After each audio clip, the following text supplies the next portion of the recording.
The see of గలిలై. యేసుక్రీస్తు వారు నడిచిన సముద్రం రక్తంగా మారబోతుందా? క్రీస్తు రాకడ దగ్గర పడుతుందా?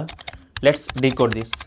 మనం చూస్తున్నాం న్యూస్లో ఏదైతే గలిలే సముద్రం ఉందో దీన్ని గలిలే సముద్రం అని ఎందుకు పిలుస్తున్నారంటే యాక్చువల్గా ఇది ఒక మంచినీటి సరస్సు. చాలా కిలోమీటర్ల వ్యవధిలో విస్తరించి ఉన్న ఒక మంచినీటి సరస్సు. అయితే ఏ సరస్సుకు లేని విధంగా దీనికి సీ అని ఎందుకు పిలుస్తారంటే దీంట్లో వేవ్స్ అనేవి వస్తాయి. ఈ సరస్సుకి అలలు అనేవి పుడుతున్నాయి కాబట్టి దీన్ని కూడా ఒక సీ ప్రాంతంగా పరిగణించి ద సీ ఆఫ్ గలిలే అని చెప్పారు. జోర్డాన్ ప్రాంతానికి చుట్టూ ఆవరించి ఉంటుంది సీ. అయితే యేసుక్రీస్తు వారు ఏదైతే సముద్రం మీద నడిచారో ఇదే ద సీ ఆఫ్ గలిలై అని రాయబడింది.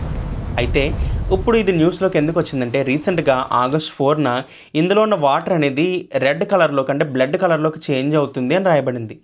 అయితే దీనికి మనకు సంబంధించిన రెఫరెన్స్ బైబిల్ ఏమైనా ఉందంటే ప్రకటన గ్రంథంలో 16వ అధ్యాయం 3-4 వచనం రాయబడింది ఏంటంటే దూత వచ్చి ఆ పాత్రను కుమ్మరించినప్పుడు ఆ నీరు రక్తంగా మారుతుంది. అంటే అదే ఇప్పుడు జరిగింది అని అంటున్నారు. అయితే ఎంతవరకు అది కరెక్ట్ అంటే ఆ దూత పాత్రను కుమ్మరించినప్పుడు నీరంతా టోటల్గా రక్తంగా మారింది. కానీ ఇక్కడ రెడ్గా మారింది కారణం ఏంటంటే ద ఇజ్రాయెల్ వాటర్ అథారిటీ వారు చెప్తున్నారు దీనికి కారణం the Bloom of green microalgae. Bacteria పేరు ఏంటంటే బోట్రియోకస్ బ్రౌనిల్ అనే మైక్రో ఆర్గానిజమ్స్ వల్ల బ్యాక్టీరియా వల్ల అది బ్లీడ్ అవ్వడం వల్ల రెడ్ కలర్లోకి చేంజ్ అయింది అంటున్నారు. అయితే ఆ నీరు కూడా తాగడానికి సురక్షితమే, ఇంకా అది ఫ్రెష్ వాటరే అని అంటున్నారు. కానీ ఒకప్పుడు ఇదే సందర్భం బైబిల్ ఎక్కడ జరిగిందంటే మోషే గారి ద్వారా నైల్ నది మొత్తం రక్తంగా మారిపోయింది.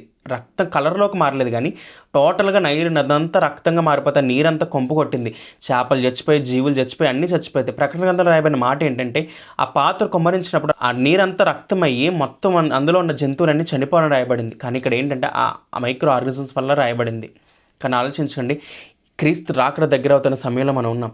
ఎన్నో భూకంపాలు, యుద్ధాలు, కరువులు, రకరకాల విపరీతమైన పరిస్థితులు మన ముందు కళ్ళ ముందు కనబడుతున్నాయి.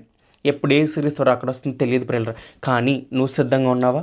నేను సిద్ధంగా ఉన్నానా? ప్రతి క్రైస్తవురాలు సిద్ధపడి సువార్త వ్యాప్తి కోసం కష్టపడుతున్నాడు. ఇది మనం తెలుసుకోవాలి. కాబట్టి ఆలోచించండి, దేనికి భయపడకండి, కానీ క్రీస్తు రాకడకు మాత్రం సిద్ధంగా ఉండండి. మీ బ్రతుకులు మార్చుకోండి. Thank you.